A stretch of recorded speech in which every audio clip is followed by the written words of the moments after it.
বডুফা জীৱিকা মিছনৰ অধীনত মহিলাসকলৰ মাজত খেতি কৰাৰ বাবে মেচিন প্ৰদান কৰা হয়। আজি কুকৰাঝাৰ দেৱাৰগাঁৱত ৩০ গৰাকী মহিলাৰ মাজত আনুষ্ঠানিকভাৱে উক্ত মেচিন প্ৰদান কৰে বিটিআৰ প্ৰধান প্ৰমোদ বৰুৱে। মহিলাৰ মাজত মেচিন প্ৰদান কৰি বিটিআৰ প্ৰধান প্ৰমোদ বৰুৱে কয় যে মহিলাসকলে এতিয়া খেতি কৰাৰ বাবে কষ্ট কৰিব নালাগে। পূৰ্বে খেতি কৰা মহিলাৰ উপাৰ্জন এতিয়া দুগুণ বৃদ্ধি হ'ব। এই মেচিনৰ জৰিয়তে মহিলাসকলে খেতিত ঔষধ দিয়া, পানী সিঁচা, কঠীয়া ৰোৱাৰ উপৰিও কেইবাটাও কাম কৰিব পাৰিব।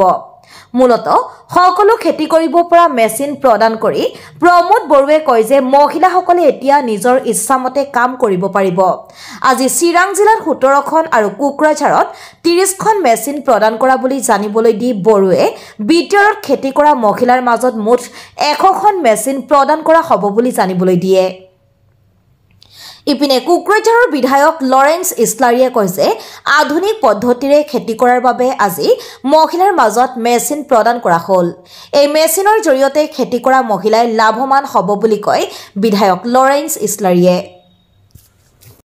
ইয়াৰ আণ্ডাৰত ১০০জন বেনিফিচিয়াৰীক আমি ওমেন ফ্ৰেণ্ডলি মেচিন দিয়াৰ কাৰণে ঠিক কৰা হৈছিলে আৰু ইয়াৰ প্ৰথম ফেজ হিচাপে আজি মহিলাসকলে চলাব পৰা ট্ৰেক্টৰ আৰু ইয়াত আৰু ৬টা বিভিন্ন কাম কৰিব পৰা যায়।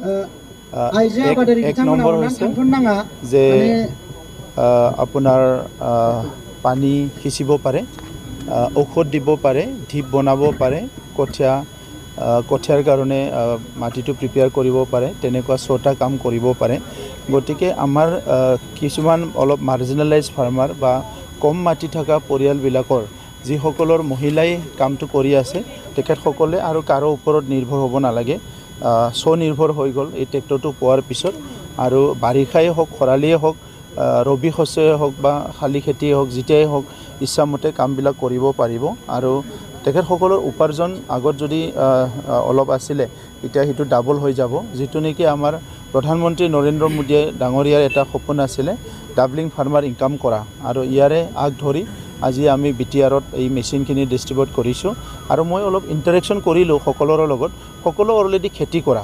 আজি চিৰাঙত আমি ১৭টা দি আহিলোঁ, কোকৰাঝাৰত 30টা দিলোঁ, ইয়াৰ পিছত বাক্সা, তামোলপুৰ, ওদালগুৰি চবতো দিয়া হ'ব।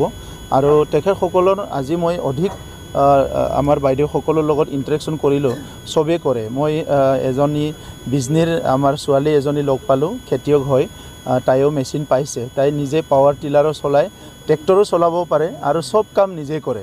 আৰু ক'লে যে ৭ বিঘা কল খেতি নিজৰে আছে আৰু ইয়াৰ লগতে তামোল, লেমন বহুত খেতি আছে। চ' এতিয়া আমাৰ এটা যিটো এটা ভাল এটা অপশ্যন, যিটো আমি গাঁৱত সৰুৰে পৰা শিকোঁ, আমাৰ মা দেউতাই খেতি কৰে। চ' এনেকুৱা কামবিলাকত আমি যদি অলপ মানে টেকনিকটো শিকাই দিওঁ বা অলপ ছাপৰ্ট দিওঁ, তেখেতসকলে সোনকালে কিবা এটা উপাৰ্জন কৰি চলিব পাৰে। গতিকে আমাৰ এইটোৱে এটা মিছন আছিলে যে ছাষ্টেইনেবল ইকনমিক ডেভেলপমেণ্টৰ কাৰণে এই মিছনটো আমি আনিছিলোঁ। আৰু আজি আমি সেইটো 1 ষ্টেপ এহেড, এক খোজ আগত আহি পেলাই আজি এই কামটো কৰিব পাৰিলোঁ।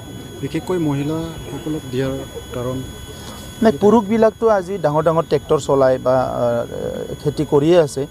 এতিয়া কি হৈছে, মহিলাসকলে ঘৰখনৰ অৰ্থনীতিটোত বহুত ডাঙৰ এটা যোগদান দি আছে। তেখেতসকলে বহুতখিনি কাম কৰি আছে, কিন্তু মহিলাসকলে এটা লিমিটত যাই পেলাই ৰখি থাকিব লগা হয়।